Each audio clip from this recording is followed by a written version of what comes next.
Essa semana, ah, a gente fica mais reflexivo, né?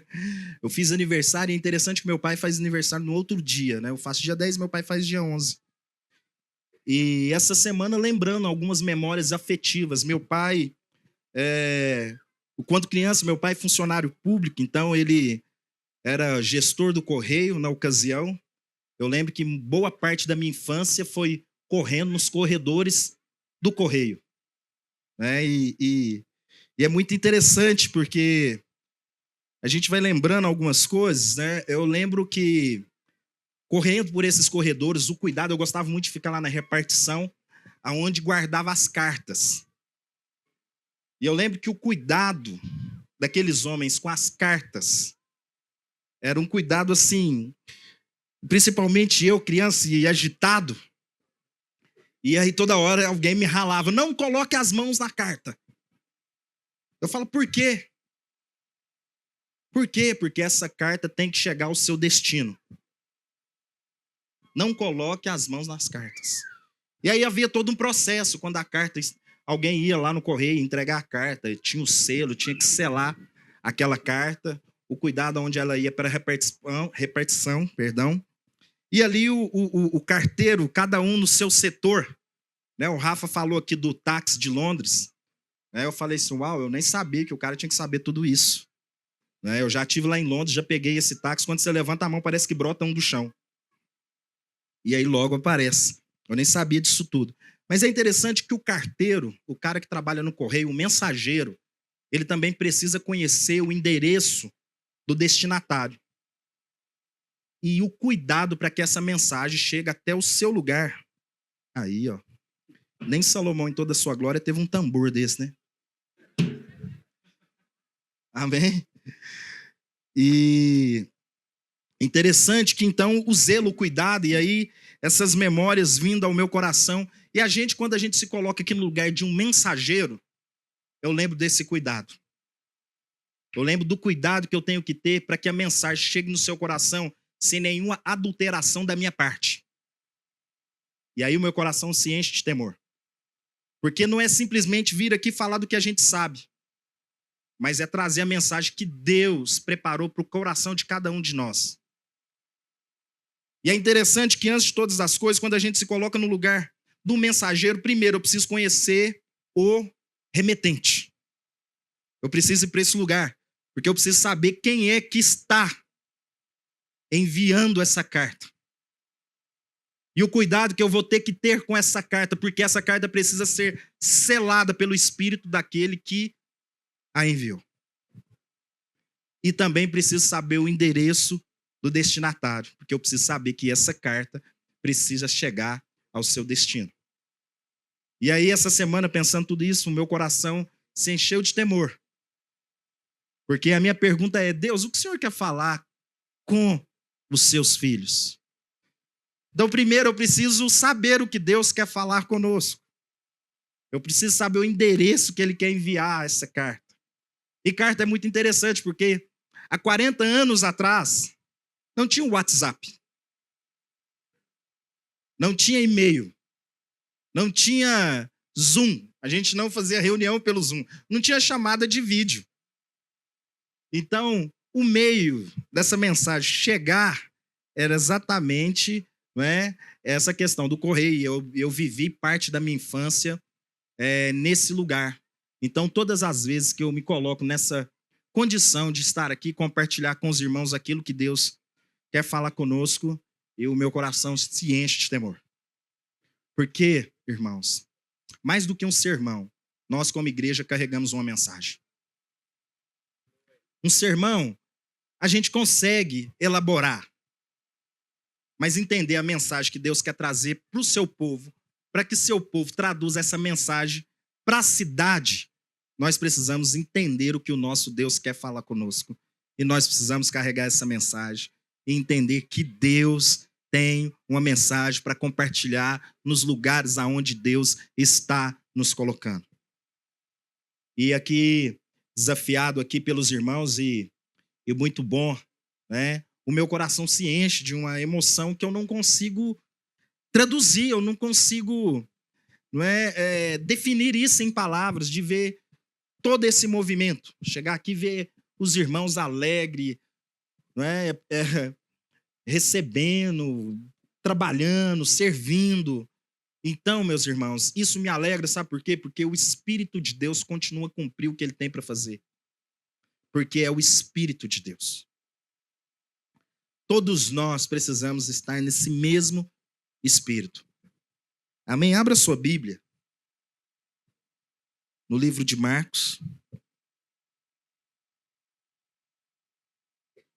No capítulo 16. Foi esse texto aqui que o Rodrigo passou para a gente e eu vou ser obediente aqui.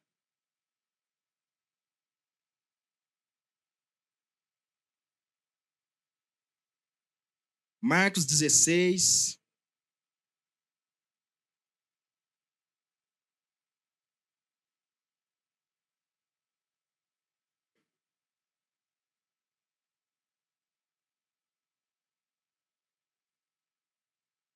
Nós vamos ler o versículo 15. Amém? Está escrito assim: e ele disse-lhes: ide por todo mundo, pregai o evangelho a toda criatura. Amém, graças a Deus. Aleluia, meus irmãos. Gravou aí o versículo? Guardou no coração? Qual é esse evangelho que nós, como igreja, somos desafiados a compartilhar?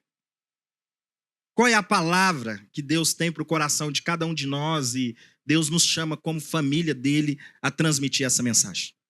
Qual é a mensagem que você carrega no coração? Qual é a mensagem que te alcançou? Qual é esse evangelho?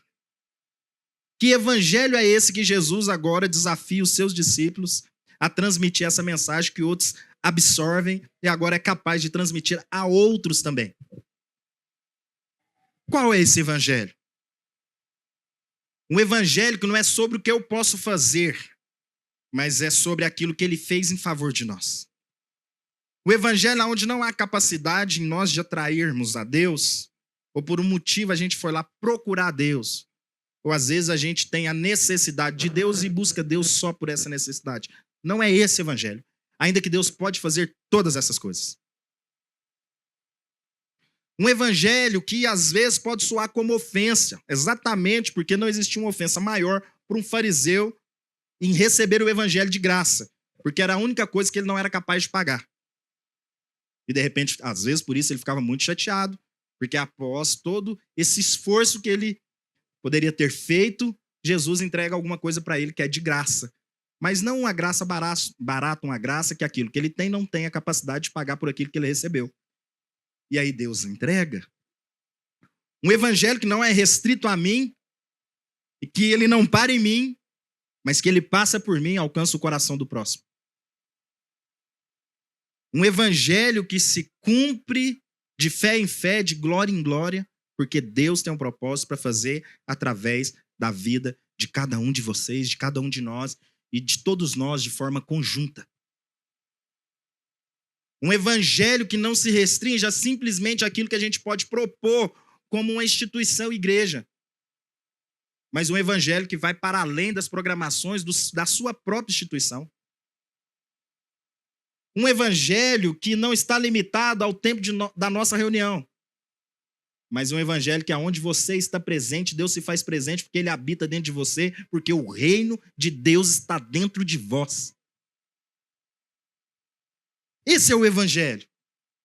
Não é um evangelho que é vendido por aí das realizações, dos sonhos, dos projetos, dos 7 passos para ser feliz, de tantas coisas que é dita, mas de um evangelho que o próprio Jesus te convida, como nós dizemos aqui, a andar sobre as águas numa noite, numa madrugada, no meio sair de um barco. De todo o local da sua segurança. Um evangelho que me desafia muitas vezes a fazer coisas que eu não faria e nem gostaria de fazer. Mas ele ainda continua me chamando. Um evangelho que eu posso ir preso por amor ao nome desse Jesus e de repente me ver sozinho. E ainda assim está vivendo esse evangelho. O evangelho que a gente fala tanto de amizade, mas muitas vezes você vai se encontrar sozinho E tudo que você gostaria de receber é um abraço de um amigo e nos nossos dias uma mensagem de WhatsApp. E de repente ela não chega. Mas Deus lembra para você, eu continuo aqui. Qual é esse evangelho? Qual é o evangelho que nós somos desafiados a pregar esse evangelho? A autoridade da mensagem que carregamos não está no quanto nós sabemos sobre Jesus, mas no quanto Cristo pode ser conhecido por meio de nós. E aí a pergunta, aonde que Cristo é conhecido por meio de nós? Será que nos vendo as pessoas estão vendo Cristo? Será que nos encontrando estão encontrando Cristo? Será que nós, como igreja, estamos afetando a cidade aonde nós estamos, aonde Deus nos colocou? Será que a sensibilidade em nós de perceber o outro? E essa sensibilidade de perceber o outro, agora nós somos levados por Deus a ir lá e olhar para o nosso irmão com sensibilidade e entender a palavra que Deus tem para falar para ele. Será que a gente já perguntou isso para Deus? Ou simplesmente a gente está mais preocupado com aquilo que a gente tem para falar do que escutar o irmão aquilo que ele tem para dizer? Se a gente aprendesse a ouvir mais, a gente ia entender o que a gente deve falar, ao invés de ficar pedindo perdão por aquilo que a gente disse muitas vezes. A gente está sempre pronto para falar, enquanto a Bíblia nos ensina a estarmos prontos para... Não é verdade? A criança nasce, logo a gente já quer ensinar ela o quê? A falar. Mas ninguém ensina a criança a ouvir. A gente tem curso de oratória, mas não tem de escutatória. É sério. Então, de repente, quando Jesus está lá e ele está diante daquela mulher, Jesus, com toda a sensibilidade, você acha mesmo que Jesus, estando ali, ele estava com sede e precisava daquela mulher para beber água? Será que Jesus parou ali só porque ele estava com sede e bebeu um copinho de água? E aí ele foi lá ainda dar um serviço a mais para aquela mulher? Jesus não está interessado em te dar serviço nenhum. Ele não precisa de serviçal. Jesus, o pai, está em todo o tempo preocupado em saber aonde estão os filhos. E aqueles que têm agora o coração que ele tem para encontrar os outros irmãos. Então, quando a gente olha para esse texto, a gente pensa, então, tá, como foi dito aqui, qual que é o id? A gente cantou aqui, crer no evangelho é ir. Ir para onde? Ir para onde? Aonde que eu tenho que ir?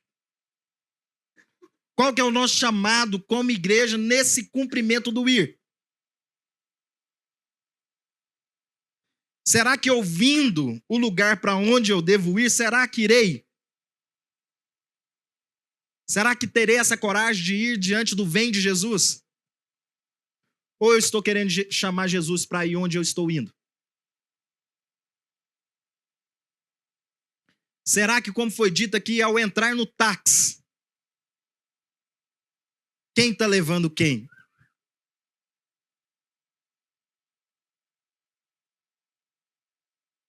Então, meus irmãos, essa palavra para as nossas vidas, para nós como família, como povo de Deus, isso tem que estar muito claro nos nossos corações. Isso tem que estar claro nos nossos corações. Primeiro, quem é o nosso Pai? Segundo, a que viemos e qual é o propósito de Deus para nós? Para que a gente, então, depois de conviver tanto tempo com esses discípulos, Jesus chega agora, após ter ressuscitado, cheio de toda a autoridade. Já parou para pensar nisso? Jesus abriu mão de todo o seu poder para exercer toda a sua autoridade. Enquanto nós estamos em todo o tempo abrindo mão da autoridade que nós deveríamos ter como família de Deus, para brigar pelo poder que a gente pressupõe que pode ter e fazer por nós mesmos. Ele cheio de toda a autoridade, porque quando Jesus está aqui, Ele não fica discutindo sobre poder com os homens dessa terra.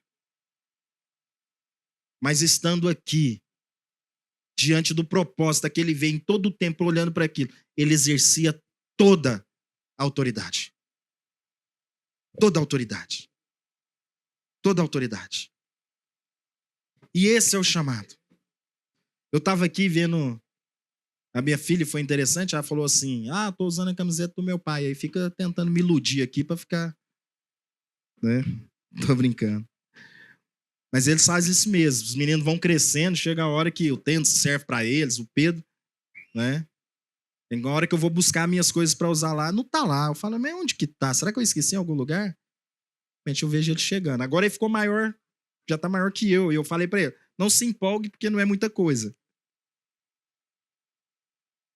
Mas é interessante porque na jornada teve um momento nosso lá em casa, em família, a gente tendo um tempo de oração. E eu falei, quero fazer um convite, porque algumas coisas vão cortando as nossas vidas. E eu falei assim, o convite que eu tenho para fazer é para que a gente possa sofrer as dores do Evangelho de Cristo, assim como Paulo convida os seus discípulos. Assim como nós somos convidados por Jesus a sofrer com ele. A entender esse sofrer pelo Evangelho.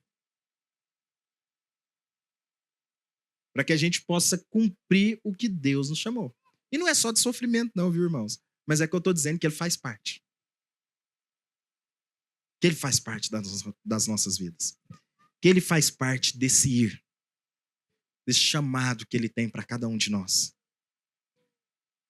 Paulo diz, eu não me envergonho do Evangelho de Cristo. Eu não me envergonho do Evangelho de Cristo. Interessante que quando Paulo escreve isso aos romanos, tem todo um contexto. Porque eles viviam ali uma potência mundial e às vezes o evangelho, muitas vezes, eu estava ali conversando com o Rodrigo, ele nos humilha. Ele nos humilha. O evangelho faz a gente fazer coisas que a gente não gostaria. E aí Paulo diz, não, mas eu não me envergonho desse evangelho. Porque ele é poder de Deus para a salvação de todo aquele que nele crê. Tanto o judeu quanto o grego. Ele é poder de Deus para as nossas vidas. Ele é poder de Deus para a sua casa. Ele é poder de Deus para a sua família. É ele que vai te sustentar no dia bom e no dia mau.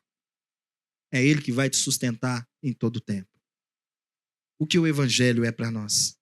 O que é ir? Será que a gente está pensando em ir simplesmente a juntar um grupo e fazer uma evangelização numa praça, que é muito bom, ir para a viagem, como a gente está saindo daqui, que é fantástico, a gente já foi em muitas, né? Alegria de saber desse deslocamento, dessa disposição. Mas às vezes a maior montanha que a gente possa transpor é abrir mão da nossa própria vontade. Para ir pregar um evangelho, primeiro a nós, ao nosso coração, às nossas emoções, para assim ter a disposição de entregar isso para o outro. Amém, meus irmãos? Então é esse coração que a gente precisa absorver. Né? Que a gente precisa absorver. E eu queria, assim, de coração, gastar o nosso tempo aqui em oração. Tinha falado comigo mesmo que a gente não ia se estender aqui diante de tudo que a gente já ouviu. Nossa intenção aqui não é simplesmente trazer um sermão. Não é simplesmente a gente ficar afiando o nosso discurso, mas é dispor no nosso coração. Nós precisamos de oração. Nós precisamos de sensibilidade. Nós precisamos ouvir Deus. Tá todo mundo muito bom para falar. Eu quero desafiar a gente a aprender a ouvir. A ouvir. A ter a sensibilidade para ouvir. Para ouvir o que Deus tem a nos falar. E eu quero te convidar a orar nesse momento.